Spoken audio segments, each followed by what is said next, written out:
நான் உங்கள் ஃபரூக், த voice of truth. நான் இன்னைக்கு பேச போகிற டாபிக் என்னன்னா, கல்ஃப் லைஃப்பை பற்றி ஒரு விழிப்புணர்வு கொடுக்குறேன். இது ஏன் கல்ஃப் லைஃப்பை பற்றினா, வளைகுடா நாடுகளில் பார்த்தீங்கன்னா கிட்டத்தட்ட இந்தியர்கள் தான் அதிக லெவலில் இருக்காங்க. யுஏஇ, சவுதி, மஸ்கட்டு, குவைத்து, ஒவ்வொரு நாட்டிலையும் வளைகுடா நாடுகளில் குடும்பத்தை பிரிஞ்சு இருப்பாங்க. இது அவங்களுக்கான வீடியோ இல்லை, அவங்களாம் ஆல்ரெடி சாக்ரிஃபைஸ் பண்ணி குடும்பத்துக்காண்டி தியாகம் பண்ணி ஒர்க் பண்ணிட்டு இருக்காங்க. இப்போ பிட்வீன் 18 22 வரையும் ஒரு இன்ஜினியரிங் படிச்சுட்டு இருப்பாங்க. அவங்களுக்கான வீடியோ.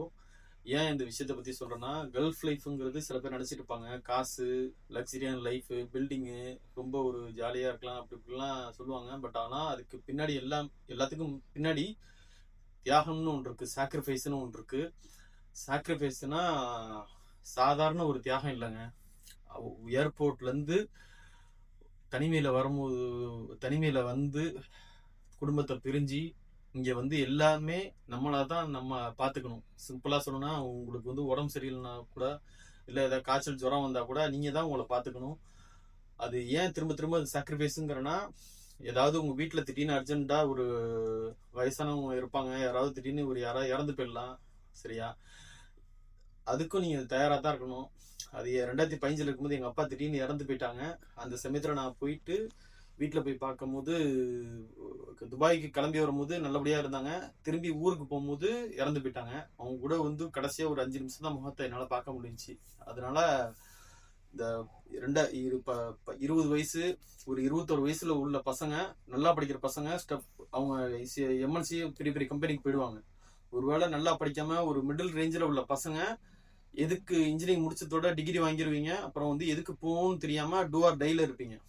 சரி வெளிநாடு போகலான்னு சொல்லிட்டு வெளிநாட்டில் போய் காலை வைப்பீங்க. அது வந்து ஒரு புதக்குழி மாதிரி. ஒன்ஸ் புதக்குழியில் காலை விட்டீங்கன்னா திரும்ப திரும்ப இழுத்துக்கிட்டே இருக்கும், சரிங்களா? அதுக்கு நல்லா முடிவு பண்ணீங்க, வெளிநாட்டுக்கு போய் வெளிநாட்டில் போய் சாக்ரிஃபைஸ் பண்ண மாதிரி இருந்துச்சுன்னா நல்ல ஜாபு, நல்ல ஒரு இதில் சாக்ரிஃபைஸ் பண்ண, நல்ல ஒரு சம்பளத்தில் போய் உட்காருங்க, ஃபேமிலியோட போய் உட்கார மாதிரி பார்த்துங்க. தனிமைங்கிறது ரொம்ப ரொம்ப கொடுமையான விஷயம். இதில் வந்து ஒரு ப்ளஸ்ஸும் இருக்குது. இந்த 12 வருஷம் வாழ்க்கையில் பார்த்தீங்கன்னு வச்சுக்கலாம், ஒரு 12 வருஷம் வாழ்க்கையில வந்து மனுஷங்களை வந்து அதிகமாக படிச்சுக்கிட்டாங்க. அவ்வளோ மனுஷங்களை, வித்தியாசமான மனிதர்கள்.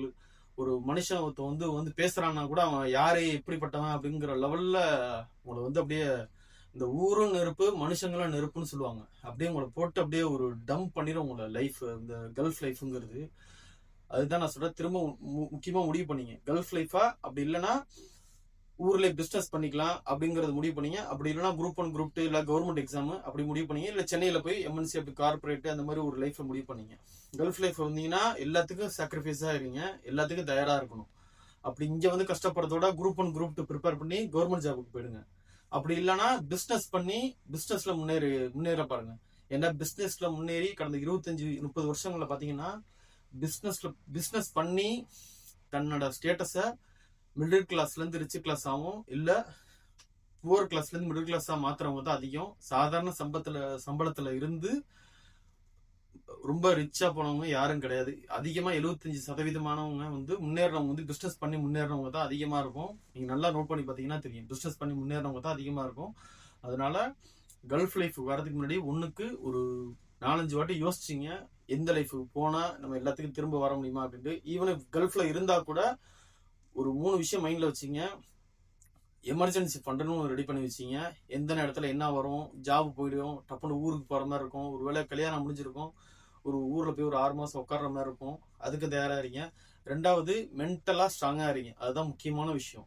மென்டலாக ஸ்ட்ராங்காக இருங்க. திரும்பவும் ரிமைண்ட் பண்ணுறேன், என்ன நடந்தாலும் சரி மென்டலாக ஸ்ட்ராங்காக இருங்க. 3வது வந்து எதா இருந்தாலும் பார்த்துக்கலாம், ஏதாவது ஒரு என்ன ஜாபு அப்படிங்கிற ஒரு மென்டாலிட்டியில் இல்லாமல், சரி ஜாப் போயிடுச்சு அப்படிங்கிற ஒரு இதோட, சரி ஊரில் போயிருந்தா கூட நம்ம வேற ஜாப் பார்த்துக்கலாம், ஒன்றும் பிரச்சனை, இந்த ஜாப் இல்லைன்னா வேற ஜாப் என்ன, இப்போ நிறைய கன்சல்டன்சிலாம் வந்துருச்சு. ஸோ அதனால வந்து ரொம்ப வந்து ஒரி பண்ணிக்காம அந்த ஒரு மனநிலைக்கு வந்துருங்க. அதுதான் முக்கியமான விஷயம். ஏன்டா இந்த கல்ஃப் லைஃப்ங்கிறது வந்து ஒரு கொடுமையான வாழ்க்கை. அந்த ஒரு கொடுமையை வந்து சொல்லி மாற முடியாது.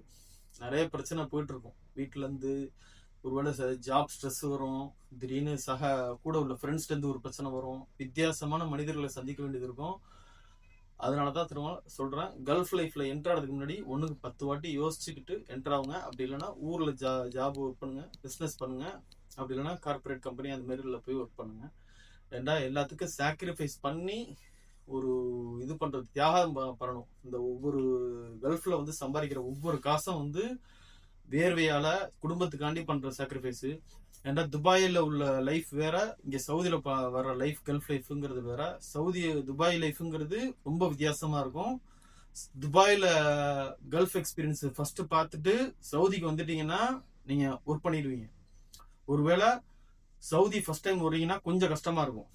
ஒருவேளை துபாய்க்கு ஃபர்ஸ்ட் போறீங்கன்னா ஃபர்ஸ்ட் 4 வருஷங்கிறது ரொம்ப அப்படியே டிப்ல இருக்க மாதிரி இருக்கும், அப்படியே டெத் பெட்ல இருக்க மாதிரி இருக்கும். அந்த 4 வருஷம் நீங்க கடந்துட்டீங்கன்னா ரெஸ்ட் ஆஃப் த லைஃப் வந்து உங்களுக்கு எல்லாமே ஸ்மூத்தா இருக்கும். நல்ல ஜாபு, லைசன்ஸ் எல்லாமே நல்லபடியா இருக்கும்.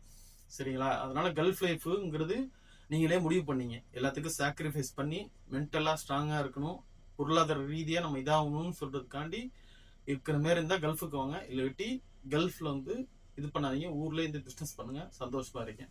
Take care, the voice of truth.